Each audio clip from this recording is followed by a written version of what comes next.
Welcome to the I Crush Barbecue Show. I'm your host, Abe Delgado. In this episode, I interviewed Dustin Bartz of Bartz BBQ.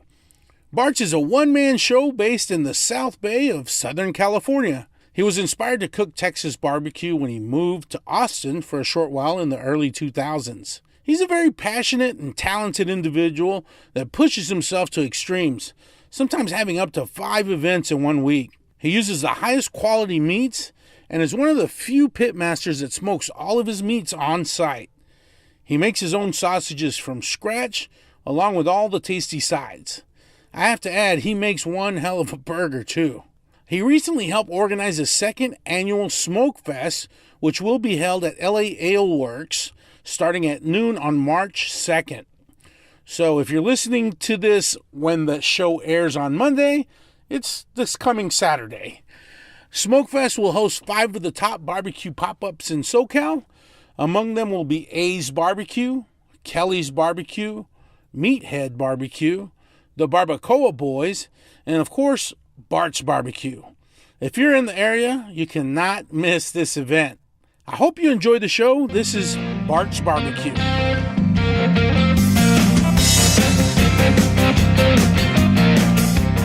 All right, I'm sitting here with Dustin with Bartz BBQ. Dustin is actually a business that does pop-ups in a lot of local breweries here in the LA area. I would say South Bay. Mainly we do Torrance, El Segundo, and Hawthorne events. But we've done them all over the place, but generally it's just South Bay because that's closest where I live at, so it makes it a lot easier.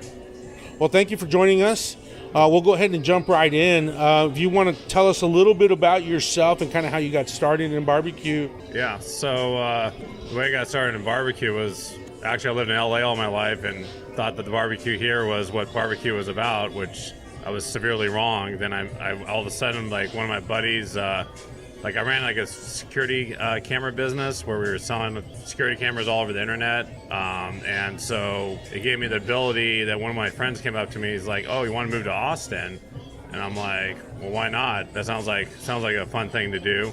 So, I mean, since all my stuff was based off the internet and I really didn't have like anything holding me down to keep me here, I still could do my job when I moved to Austin because it really didn't matter where I went in the United States. It still all worked the same. So I was like, all right, so like 3 weeks later, I just got this moving van, loaded all my crap up, loaded his stuff up. We went to Austin, and then... What year was this? That was like around 2005, I'd say. Okay.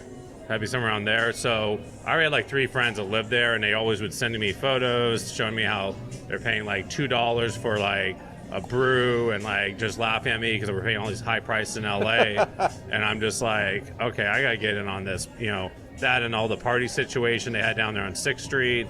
Because at that point I was only like 30, May 29 when I moved down there, and I'm like, all right, I gotta check this spot out.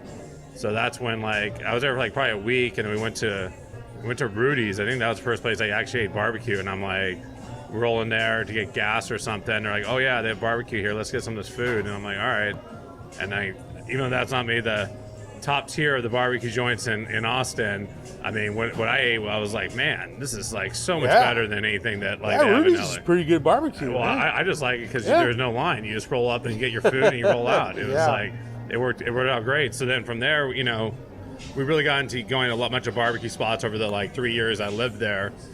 And then eventually I got to a point where I had my fun in Austin and kind of wanted to see my niece and nephew that like were here in LA because they were actually a little older then. They were kind of just born when I left, Mm-hmm. And so I was kind of annoying going back and seeing that, when they saw me, they didn't know who I was basically because they're who's this guy, So I moved back to LA, went back around to other barbecue spots in LA, then realized that basically most of the places in LA are just not good.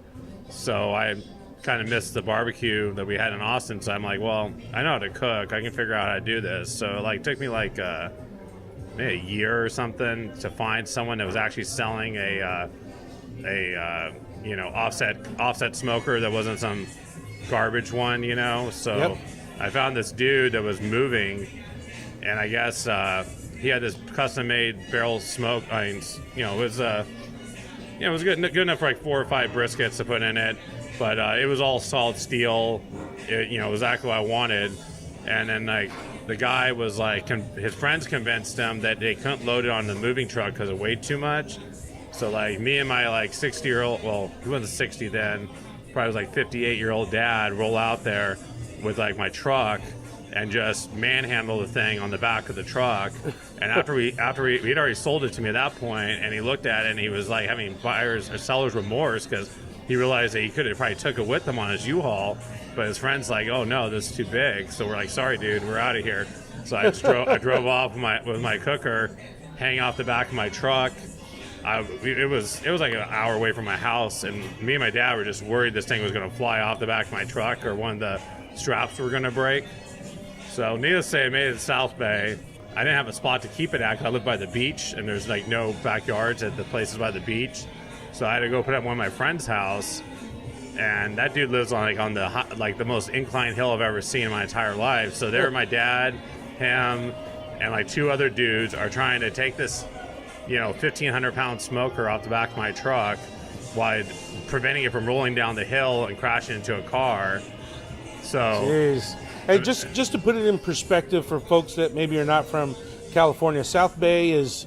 South Bay is basically between Long Beach and Venice. Okay. More or less. So South Bay is like Hermosa Beach, Redondo Beach, okay, Torrance, Lawndale, and I guess Inglewood's supposedly part of that. Okay, and that's still all considered Southern California, right? Yeah, it's all Southern California. Yeah, so South Bay is just like all the areas right by the beach that aren't at Long Beach or like Santa Monica. Okay, gotcha. I mean, they're all like right by the ocean. Okay. So that's why like my buddy who lived in Hermosa Beach but not right by the beach, like all the streets are really hilly there. Gotcha. So that's why it was like, I thought someone was going to get killed in the process of taking the smoker off. Needless to say, we made it there.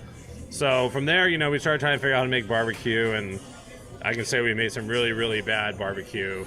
Like really bad barbecue, probably it was still edible, but what wasn't anything you want to bring people over. So hey man, I talked to a lot of people, and you got to kind of weather the storm when you start cooking barbecue. Yeah, well, for us, we had a unique. We didn't realize until later that we had the problem with our whole thing was we never keep the fire managed right, and the problem was because my buddy lived on this top of this hill, and his backyard there was like nothing blocking the smoker, and the smoker basically faced right towards the ocean because you could see the ocean from his house, so all the wind would blow in and it would stoke up the fire, and then we'd like see the temperature fluctuate. So it wasn't until like probably like a year after it was there that I actually bought this house in another city in the South Bay, and then when we bought that, we brought the smoker over there, and I actually had a spot where it was like all walled up, like so there was no wind, there was no nothing. So you just put this. We got the cooker there. There was nothing to mess around with, and like that was like when we actually first started making barbecue that was actually even pretty good. Yeah. Because, what year was this? That would have been 2010 or something like that, right around there. Because it was probably about 2010 that we finally started actually getting it going. 2010, 2011, somewhere around there. So then I started basically cooking a bunch of food up. We used to do a lot of poker games, so that was really where I made the most barbecue. Was like when all my buddies come over and play poker. Probably wasn't the best business decision at that point because I spent all this money buying all the meat, and then I'd be staying up for 15 hours straight cooking the food, and then we play poker and be all drinking playing poker, and then I just lose a bunch of money because I was so tired and wasted. From at that point, I'd be up for almost 22 hours straight. So it really wasn't until they finally got to the point where they wanted me to cook the barbecue, and I'm like, you know what? I don't want to spend more money buying all this meat. It's like it was like a weekly thing that was going on. Maybe twice a week we were doing this and stuff because I had plenty of time because on my other company it was when I'm closed, I'm closed. I'm open 7 to 5. Monday through Friday. So and a lot of times I could work out of my house. So if we wanted to do barbecue on a Wednesday, it was no big deal. I just sat there on my cell phone talking to my customers while I'm sitting there doing a bunch of barbecue in my backyard. And then finally, like, my friends started like actually bringing the meat over in advance. I'm like, okay, well, maybe it's good enough. At least they're bringing the meat over. Yeah. It has to be at least halfway decent, you know, at that point. So after I did that for like about 4 years of just backyard shenanigans, so to speak, that's when like my business, like, there was too much competition from China and like low price, like HD and high definition camera stuff coming out, that like I basically like took a huge loss of like 120K in 1 year because I just had to pay all my bills and stuff like that, and I had no money coming in. All my money was like I went from making like 60% margin on stuff down to like 7%. Wow. And so like I had an office, I had to get rid of my office. Had to get rid of my one main employee that, was one of my good friends, but he understood. He got another job. He was my web designer and did all my website work. And like, so then I had moved my house, and I was trying my house for like about a year, and it still wasn't working out there.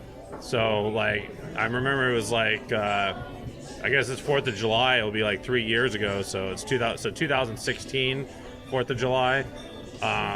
I was talking to these breweries. I went to a lot of breweries, I'm like, I always saw these dudes just pop up outside there, and I didn't know what the legal ramifications were, or what you had to do. Because that's all I'm thinking about is I don't want to do it and get in trouble or somehow. So like, they're like, oh yeah, we'll just bring some food by and let us see, we'll see what you got, And I'm like, all right, well so 4th of July, 2016.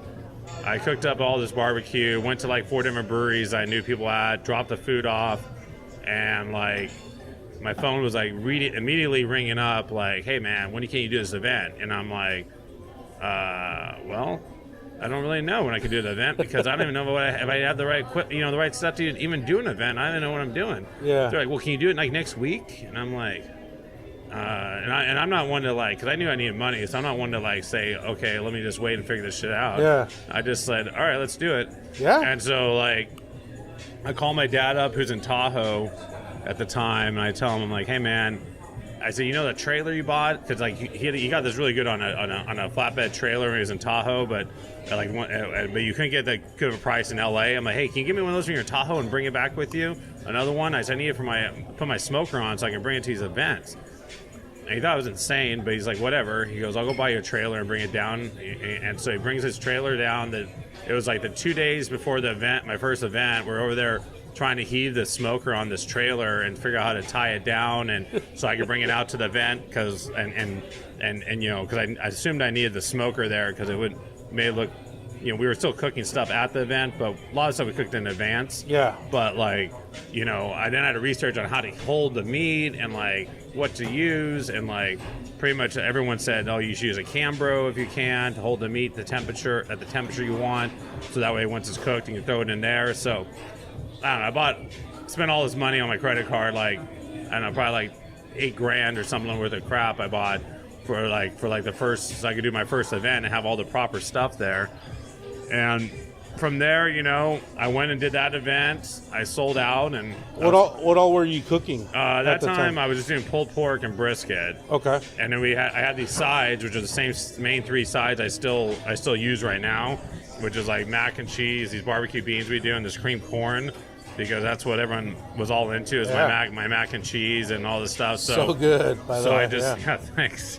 So I brought those sides out, brought like a couple, maybe 1 or 2 briskets and like 1 pork shoulder, sold like $400 at the barbecue or something like that. And I'm like, wow, this is like not too bad. Yeah. Because at least like my other business, like, you do advertising, you do promotion, and it's on the internet. So it's freaking hard to figure out if you're actually getting anything back in return, but you have to do it because that's what all your other competitors are doing. Yeah. So like you don't know, but it's really hard to quantify a lot of the stuff I was spending money on. That's why I got in such a big debt in like that 1 year, because I'd start doing more and more advertising, because I'm like, well, obviously we're not bringing enough people in here. Right. Where at least the food business, it's like, if you're doing good or not, because either you have food when you're done, or you don't. and that's pretty much the easy, easy way to figure it out, know. And we sell it. And the good thing about I like about the food business, unlike any other business that sells stuff, they buy it, they eat it, and they like it, they come back. there's no one that calls me up on my phone like a week after they bought the barbecue trying to ask me how to tech support a beef rib. Like, they don't say, like, how do I eat this thing? Hey, man, I'm in technology sales, so I get you 100%. Yeah. It's like they're the only questions they have is maybe what you do on your menu, and that's it. Like, right. The rest of the stuff, it's like you just say, yeah, there you go, there's your food. Hope you like it. And then you see them like a week later or 2 weeks later, or you get a Yelp review that's like a 5-star or something. You're like, okay, obviously it was good. Yeah. So so from there, I would do like so back when I first started, I just do like every couple weekends or like maybe one. I started doing more and more often, getting more breweries that like knew who I was, trying to get into better breweries because.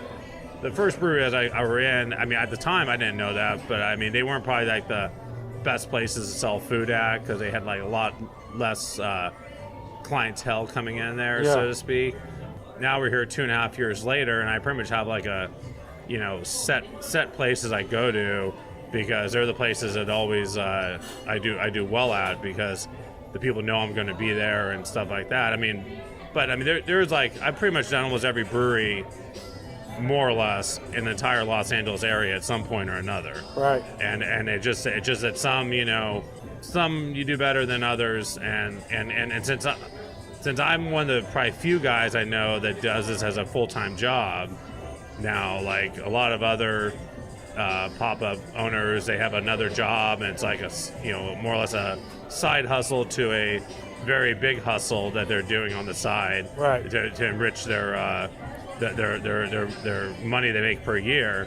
But since I don't, I do like, because I'll do like 3-4, sometimes I do like 3-4 barbecue events in a week, whereas a lot of other guys are doing this on the weekend here and there. Sure. And for them, it's a lot less to lose because every event for me has to be to a certain caliber.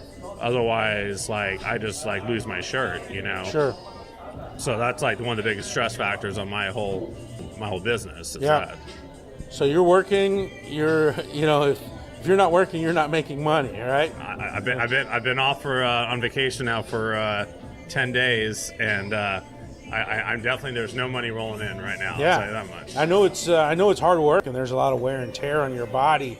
So taking 10 days off, I'm sure has been a blessing for you. My new thing this year is I'm working 3 months and then taking a week off every 3 months. Oh, there you go.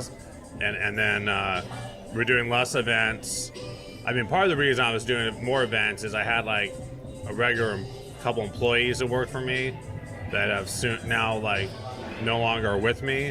So I kind of would do events that I knew weren't going to be the best just because I wanted to make sure they were able to pay their expenses. Sure. Even though like sometimes we'd make the same amount of money or I'd make even less than them after I paid them, just depending on how it was, So, but now that I have these other cooks working for me that they have a regular restaurant job that they're going to start working with me in like the next few events, that for them it's just a side hustle. So for me, that works out better because they're not going to feel sad or whatever if I don't do an event in a week or, they don't get called up to do anything with me. They have their own job to work for. Yep.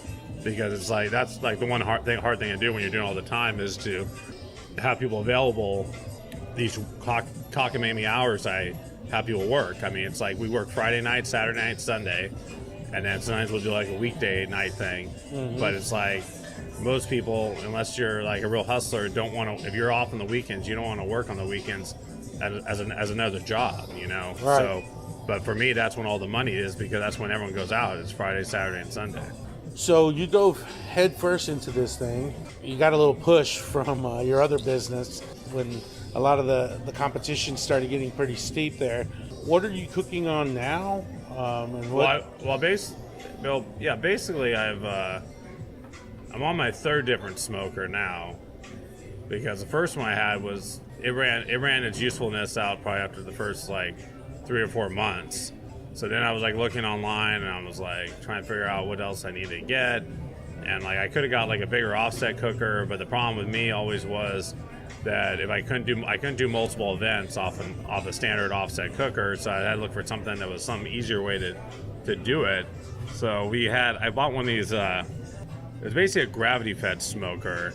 So it was it looked like a big old refrigerator, and then it had like a charcoal wood chute on the side of it, and it was like you could control it with like this controller so it would always keep the right temperature, you know. But the best thing about it is you could let it run all night. It could run up to 10 hours once you fill the charcoal wood chute up, you know. It wasn't like a Traeger; it was actually using real wood and charcoal in it. So, you know, I bought that thing for like, you know, it cost like $6,000 or something like that. And it worked great. And I mean, it was actually kind of crazy because I'd have it cooking while I'm driving from one event to the next because I knew I had to get my food done for the next day. So like as soon as my food is done for the first day of the events, I'd load it all up in my Cambros, then load all the new meat on the cooker and have it. I'm driving around South Bay or LA or wherever, and here I'm with this like cooker, you know, running, but it would be smoking and stuff while I'm driving from one place to the next. And then I have to like start cooking my food while I'm doing the event for my next one because it would take, you know, 15, 20 hours to cook it on that thing. And so that thing went from like I used to do 4 briskets on my old one. That one we could do like 8 at a time. So like I started using that thing and that worked out well for like 6 months. And then it got to a point where that thing didn't have enough capacity either for some of these bigger events I was getting jobs for. So then I bought this offset rotisserie smoker from Heartland Cookers in like Missouri, and that was a pretty big purchase. That was like $12,000, and I was like, and you know, at the time I didn't necessarily have the $12,000, so I just banked on the fact that luckily I have plenty of credit, so I just gave them the old credit card charge there. Never looked at the thing except for online. I didn't want to go all the way to Missouri to like look at this thing. I just hoped it was going to work out, you know, because the thing was monstrous. And then I had to find some guy like on U-Ship to like drive it to me because they said they couldn't go on the back of a flatbed truck because they said too many of them fell off because it's so top heavy. So I paid some dude to drive the thing from Missouri to my house. And then that was a very interesting day when all of a sudden there's this big old smoker on the back of some guy's truck rolling up there. And so that's what I cook on now. And then I used to actually cook a lot of the food at my house and bring it to the events because it was a lot more convenient than bringing the smoker with me. And then the city I live in, Lawndale, they actually sent me a letter to ban me from, because some neighbor complained, banned me from cooking anything at my house related to the barbecue business. So like that was kind of a major stab in my side when I couldn't cook at my house anymore. And so then, just to kind of piss off my neighbors, I made sure I parked my smoker right in my carport in the front of my house, so whoever complained would have to look at it for the rest of their lives they live there. So like they may not be cooking, but they just have to stare at this ugly looking smoker in the front of my house. So like, so then what I had to do is I changed up the whole business model. So now we have to actually take the smoker, drive it to each event, usually like in the dark at like 3 a.m, start it up, I have to trim all my briskets in the dark with like a little headlamp on my head, get the smoker going, throw everything on there, start cooking. Usually when we do our second set of stuff, which is like our pork belly or pork ribs, by that time it's at least daylight. And then so we basically cook all morning. Man, that's probably one of the differences that you have with some of these other guys, right? I don't think I know. Well, I think there's only maybe one other person that actually cooks. So you cook everything on site? Everything's cooked on site at the brewery. So we're at a brewery, or we're doing a wedding, or we're doing whatever. I got to bring the smoker there and cook it on site and do the whole thing there. And like, you know, we don't come with anything prepped or anything like that. It's just like, I mean, we do have a kitchen we work out of. So like, we in advance to all our events, we prep all our sides that we do, like all our hot sides. So like if we do Friday, Saturday, Sunday events, like Thursday we go to this kitchen, that gives us like all the legality, like the health department permit and all that type of stuff. So we prep all that stuff there, and then on site we bring the smoker, we bring all the raw briskets out that aren't trimmed, and then I'm usually out there, like I said, usually with either some stupid light that's on the side of a brewery in case someone tries to break into a place, so there's some light out there, and that, and like a couple other, like, I don't know, lights from my truck, whatever it takes to get the stuff trimmed and on there and seasoned, and I just toss it on there. It's kind of a helter-skelter way of doing things, dude, but I just like that. It works out usually. So yeah. So that's the way we roll. Man, that's awesome. Well, I've definitely had your food, and it's delicious, man. It's all hot, fresh, And I guess now I know why you're cooking it all there. That's pretty much why. Yeah, like our new thing that we started doing recently is we started moving up the food to like the higher end meats. So like now we're because we started trying to use some Wagyu brisket, and I was very apprehensive that thought there was anything much better than your average Costco brisket that's prime. That's what we used to use. Is like almost everything I bought at Costco. Yeah. Because they have like a wide selection of meat, and there's usually no problem getting meat there. But I know one of my buddies who works at a meat place went and said, "Yo, you should try this Wagyu stuff." And I'm like, "All right, whatever, I'll try it." I threw it on the menu, didn't think anyone would even buy it at the price we wanted to charge for it to make it, worth our while to do it. Sure. And like over the last like 2 months now, that was like the hottest selling thing was either the Wagyu brisket or all the pork. We have like Berkshire pork, which is like a heritage pork. Oh yeah. So like we switched that over, and we put it side by side, and it's like Costco prime brisket because there's really no name for it, and you have like the Wagyu brisket, and so now all we do is Wagyu, and we just do Berkshire pork, and then we even gotten into now making our own sausages. So we make Wagyu sausages, and we make Berkshire pork sausages with like, so it's like, they got to be the most ridiculous looking juicy sausages I've ever seen. Man, they're delicious, man. So at the last event, I know I had your new sausage that you were just launching, and it was juicy. It was just delicious. And I know you're experimenting with different things also, just like a lot of folks are with craft barbecue. But man, I commend you on those sausages were fantastic. Also, you're doing some pork belly or some burnt ends as well, right? Yeah, we do. Our main thing is we do right now. We do brisket, pulled pork. We do pork belly burnt ends, and we do like usually 3 different sausages, like 2 pork ones, 1 beef one, and then we do like a Wagyu pastrami brisket, and we also do pastrami beef ribs, and then like our latest new thing that we finally were able to get, we got in the bone-in pork belly, which like I fell in love with when I went to Killen's Barbecue in down by Houston. That's one of the main guys I know that makes that, and so like it was a cut like I never could find, and finally we found some meat supplier out here in LA that can get us the bone-in pork belly. So now we're doing bone-in pork belly too. Nice, man! I can't wait to get back out there again. So you've been featured on a few articles out here. You've been covered on a lot of things. I mean, Texas barbecue in general is taking off out here on the West Coast. A lot of folks out in Texas or some of these other areas don't really realize how big it is out here. Tell us about some of the things that you've been featured on, and some of the things that you want to do in the upcoming years. Probably the top thing I guess is being featured in the top from the Eater, the top 15 or so barbecue spots in LA, which is kind of funny because like I think like a third of them all are pop-ups. They're not even restaurants on that list, which just shows like how weak the barbecue is in LA if there's all these quote-unquote barbecue restaurants that aren't even featured in the top 15 spots, and you have a bunch of dudes like me that don't even have a restaurant where we just pop up on the side of a brewery or in a parking lot somewhere, and then somehow we get attention that way, which is kind of crazy. But yeah, I was in that. I had an article in the LA Times, the Beach Reporter and Easy Reader, which are like South Bay local papers. I was in those. I was on Channel 5 News on giving barbecue tips on Memorial Day.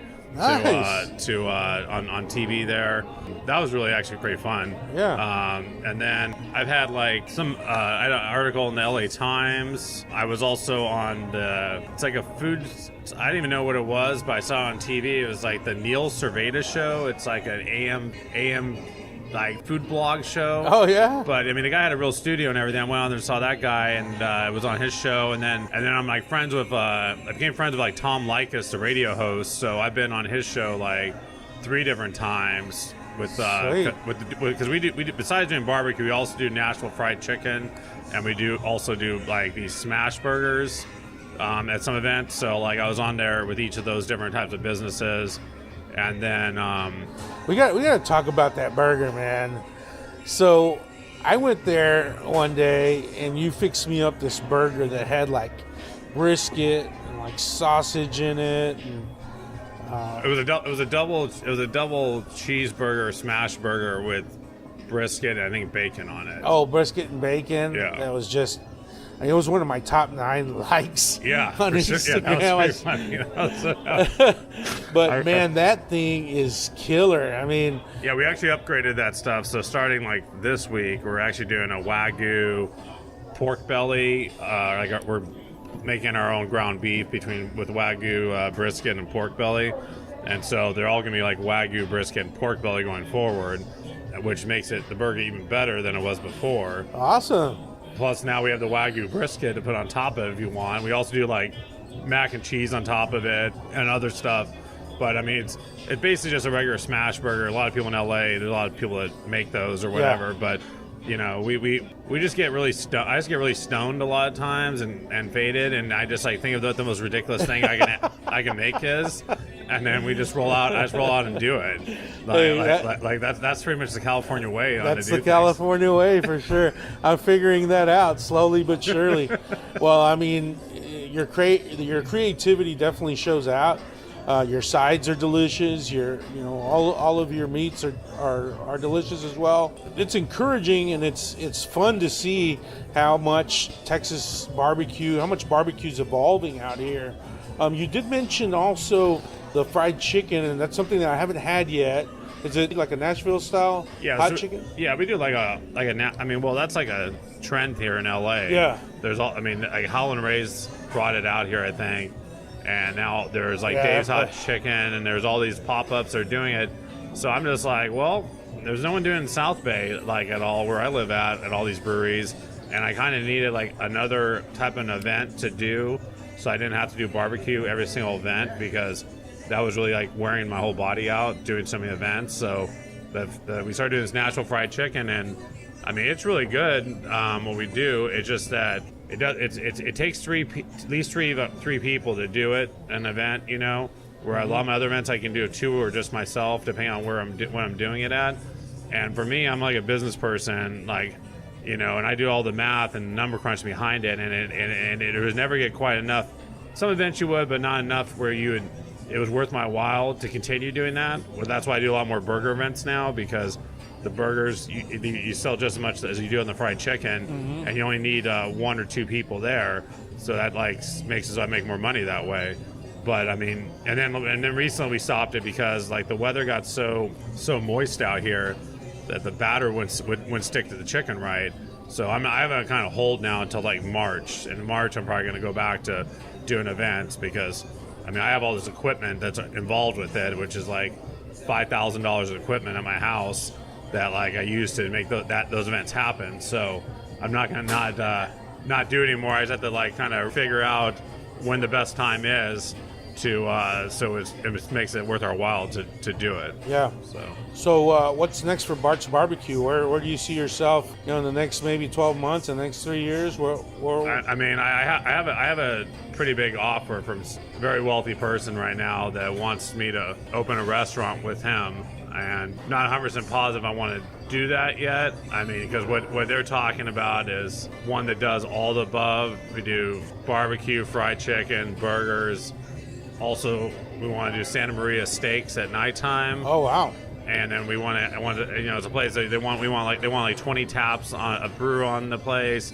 They want to have like a wine cellar, cigar room, like this whole like totally dude hangout place. Yeah. If we can't get a liquor license to get hard liquor, they want to have just only whiskey, mainly whiskey as the only alcohol we sell at the place, and nothing else. And mainly basically a place where, you know, guys go in there and roll in and eat a bunch of food and hang out. Yeah. You know, a type of place like that. I mean, not that females can't go in there, but it's going to be kind of centered more towards, especially in LA. I don't know how many chicks are out there that are going to want to come into a whiskey bar, eat a bunch of barbecue, and eat a bunch of steaks. But there's a lot in Texas that will. There is. Yeah, we're not in Texas. Texas would be an easy slam dunk, but in LA not so much. Everyone's like a vegan or some weird stuff out here. So, you know, but it's either that or the other option is I might be going to get my own much smaller spot. Right.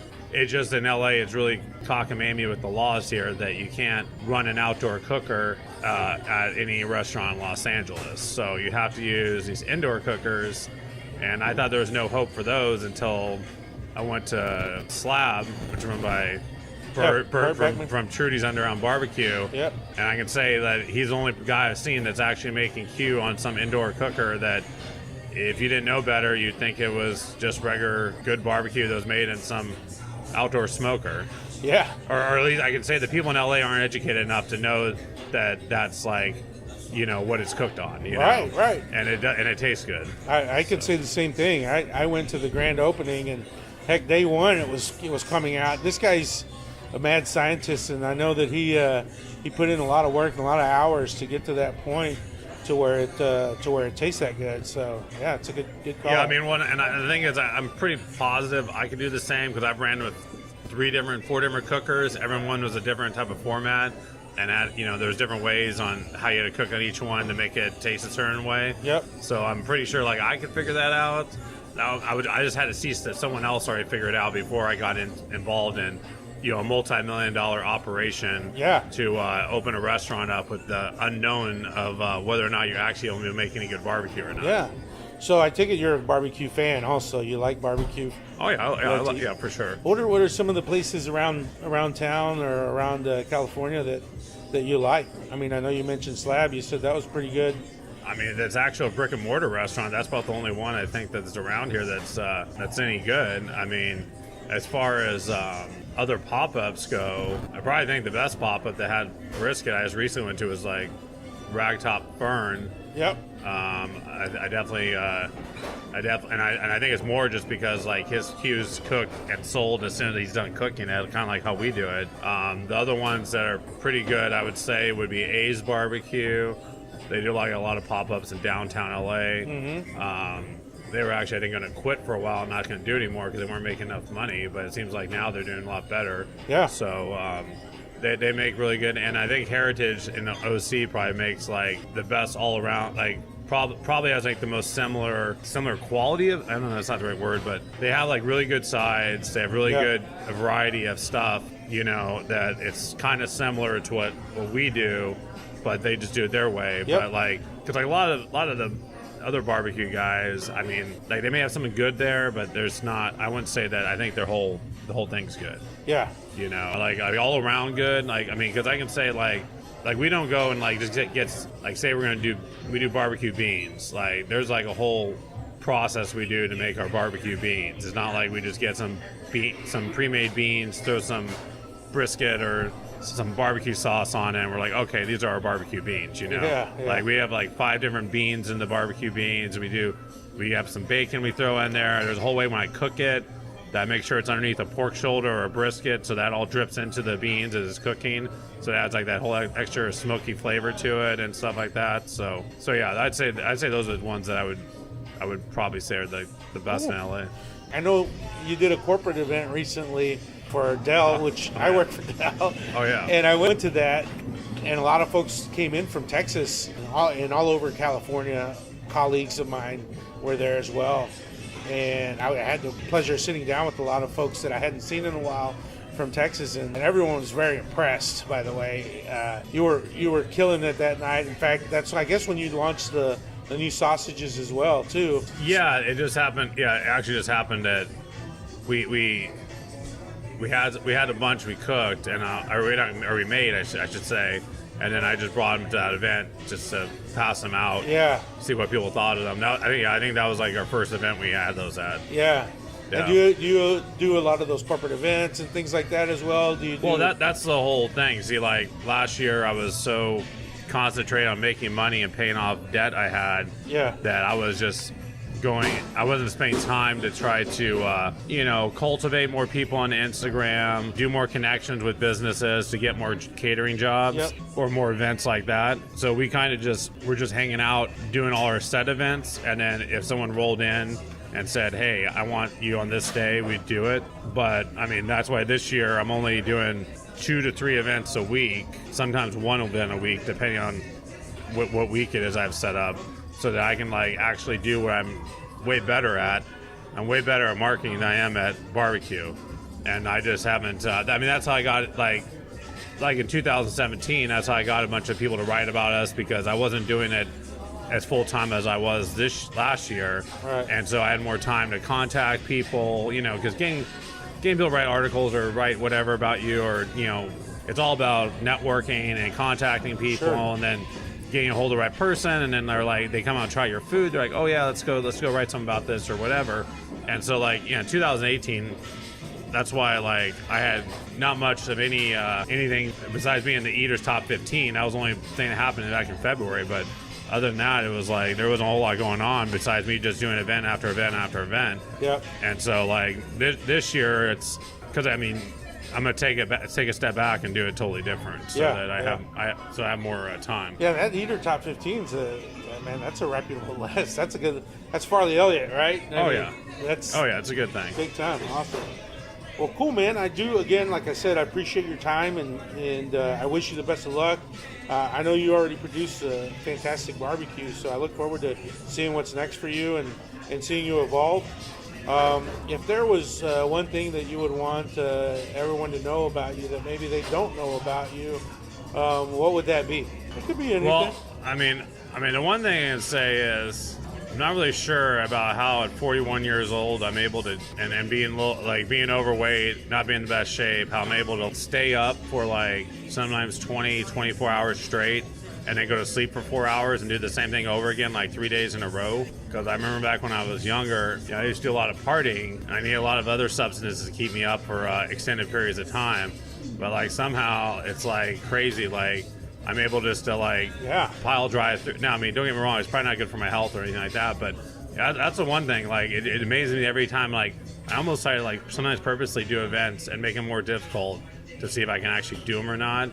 I'll be at last minute, I'll be oh yeah, let's just go ahead and add this into the mix, and we're doing barbecue, let's do burgers at this event too, why not? And then it's just me and my one or two guys that work for me, and they're looking at me and they're you seriously, we're gonna do burgers now also at this event? It's yeah, dude, let's just do it. And that's the one thing. It's it just, so far I've never failed at any event, no matter how much stuff I try to do in a short period of time. So yeah, I don't know. It's that's one thing that always it fascinates myself about stuff. Well, I tell you what, I've been around a lot of pit masters, and I've had a lot of conversation. I tell you what, that's what I always say is, you guys, the pit masters, are another breed, man. You definitely have to have the passion and the drive to do what you do. I mean, I got a big green egg, and I try to do it as easy and as fast as I can. You made me forget. Yeah, that was actually the second smoker I got, was a green egg. Oh yeah. Yeah, and that lasted 2 weeks until ours didn't have the ring that held the top on tied down, so the whole top fell off it and it cracked. So I brought it back to where I bought it at, and I'm yeah, this is not going to cut it. I don't want one of these again. And so I cooked on it 3 times, and then the top fell off it. Oh yeah. Well, mine's working out so far. That's good for you. It's good for you. Hey man, well, thanks again. We appreciate you taking the time to chat with us, and we wish you the very best. Oh yeah, for sure. I'm glad I'm on. Sure. All right, thanks, Dustin. Right.